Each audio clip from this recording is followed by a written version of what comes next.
Mountain State Mysteries contains adult content that may not be suitable for all audiences. Listener discretion is advised.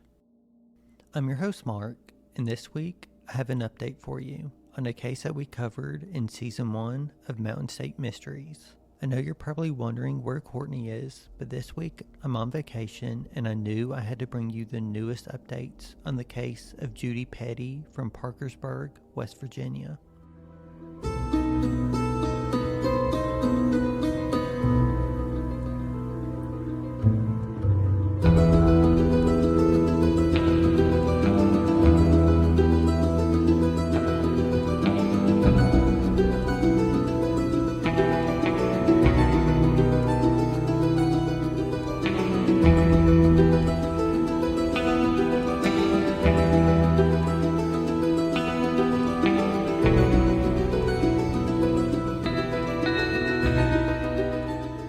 Today, I wanted to bring you a few updates on the case of Judy Petty.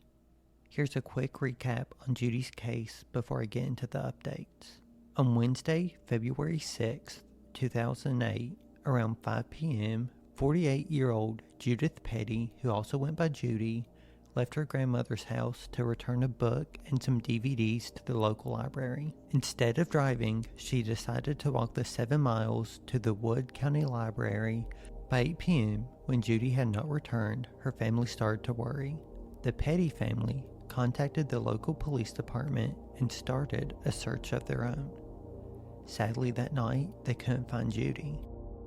Judy's remains were found 2 days later in the basement of a cellar on the family's farm 13 miles away from her grandmother's house. The house and the surrounding buildings burnt to the ground. The fire was so hot that what started the fire is still unknown. No one knows how or why Judy ended up on the family farm. Not much is really known about the final hours of Judy's life. What is known is that Judy was walking on Laurel Creek Road as the sun was setting.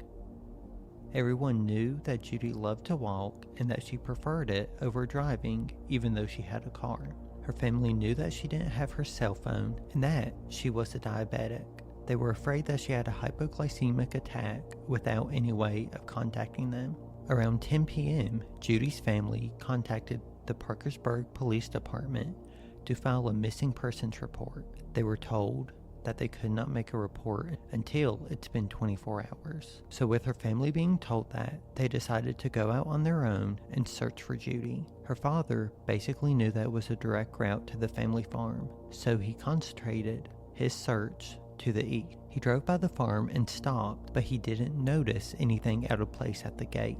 The next morning, around 7 a.m., he drove back to the gate of the farm, where he decided he would try to drive up the driveway even though he knew it was muddy. He parked his truck about halfway and decided to walk the rest. When he got to the property, he saw that the farmhouse and the cellar had been consumed by fire. He ran to a nearby house and dialed 911. Not too long after Mr. Petty placed the call, units started to arrive to the scene. The driveway was so muddy that the firefighters had to take a brush truck up the driveway just to make it to the house. They told the Pettys that they basically needed to let it burn before they could do anything with the fire. When Chief Danny Goodwin with the Wood County Fire Investigation Team arrived, he said right then and there that it would be hard to determine what started the fire.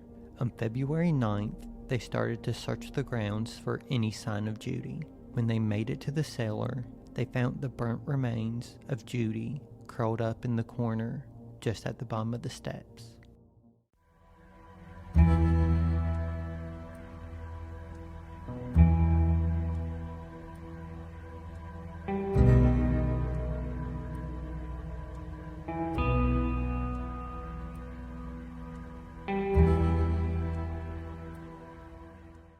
Judy's remains were burned so bad that the only way authorities were able to identify her were through her dental records.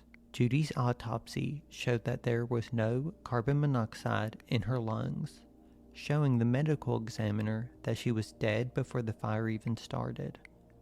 The medical examiner labeled Judy's death as extremely suspicious.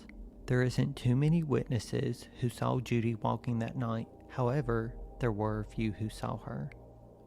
One witness saw Judy walking on Laurel Creek Road, which they then think she took Almond Hill Road and walked onto Jericho Road. Here, Judy accepted a ride from Chris. If you remember in our season 1 finale, I said, to me, there wasn't a reason to mark Chris off just yet. However, there is now a good reason to mark him off the list of suspects.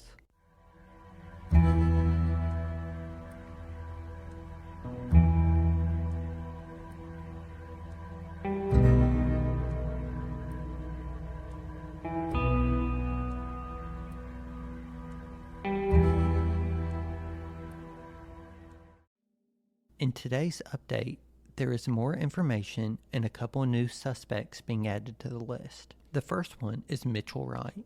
He was 24 years old in 2008, and his name was brought in by a source who mentioned Billy Schreckengoss was Mitchell's uncle. It said that Billy told someone that Mitchell killed Judy and that his uncles helped cover the crime up and threw Judy into the cellar and set it on fire. In 2017, Mitchell died from an overdose on heroin. Years prior, Mitchell was in a bad car accident where they had to pin part of his hips to his pelvis. After that, he started to get addicted to pain pills, and in 2008, he was fully addicted to pills. In Parkersburg, he was known as a thief. It's said that Mitchell would drive around during the day and he would be looking for places to steal things off of people's property. He would then resell it just so that he could afford his pill addiction. In 2008, Mitchell had a major change in his behavior to the point where him and his wife ended up getting a divorce. With all of this being said, who's to say that Judy didn't walk up to the house because it was cold that night and she was going to call her family to pick her up? Who's to say that Mitchell wasn't on the property trying to steal something? His uncle Billy was basically the neighbor to the Petty farm. Who's to say that he knew the Pettys weren't living there and that he knew it was safe to steal? To me, this is all hearsay right now, but there's 3 key elements in any crime: means, motive, and opportunity. And honestly, Mitchell had them all. He could have had the chance to kill Judy.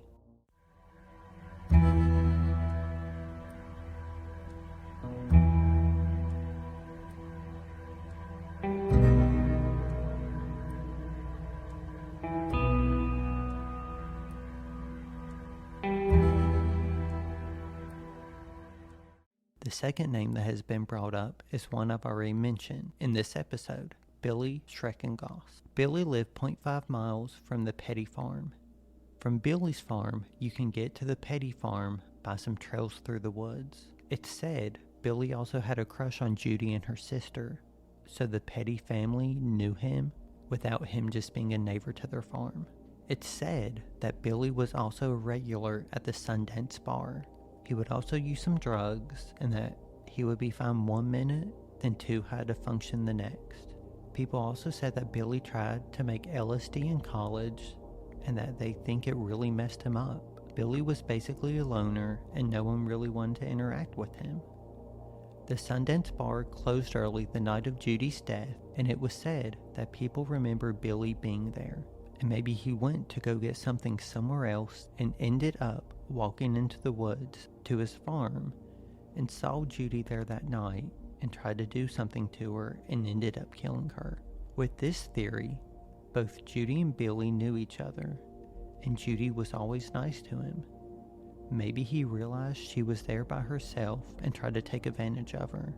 Everyone said Billy was crazy, from talking to himself to talking about aliens being in his backyard. But they also said he was extremely smart and that he could flip the crazy off like a light switch. It's also known that Billy stole from the Petty farm. Mr. Petty actually remembers his sawmill being stolen and being found on Billy's property. And get this, all of the stealing stopped after Judy died. Did it stop because Billy didn't want to return to the scene of a crime? He definitely can't say there wasn't anything to steal after the fires, because from the crime scene pictures, you can see that there was definitely a whole lot more. In 2015, Billy committed suicide.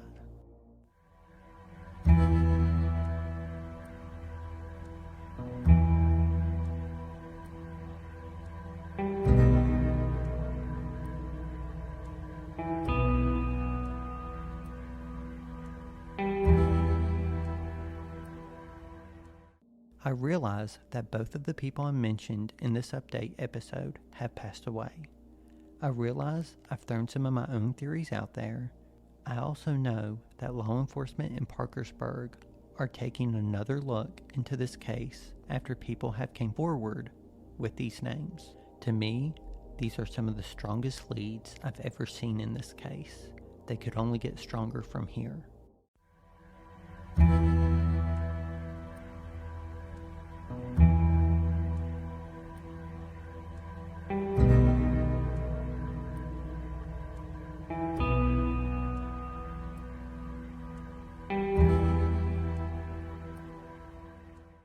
If you or anyone you know has any information about the death of Judy Petty, you can email the confidential tip line tips@justiceforjudy.com. That's tips@justice4judy.com.